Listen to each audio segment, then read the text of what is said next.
শীতকালীন শাক পালং শাক, খেতেও সুস্বাদু, ভিটামিন সি। চলুন দেখে নেওয়া যাক এটা কিভাবে রান্না করি।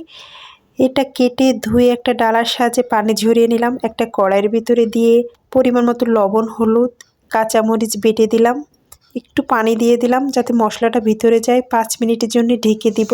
5 মিনিট পরে ফিরে আসলাম। এই দেখুন কতটা পানি বেরিয়েছে। এই পানিটা আমি শুকিয়ে নিব।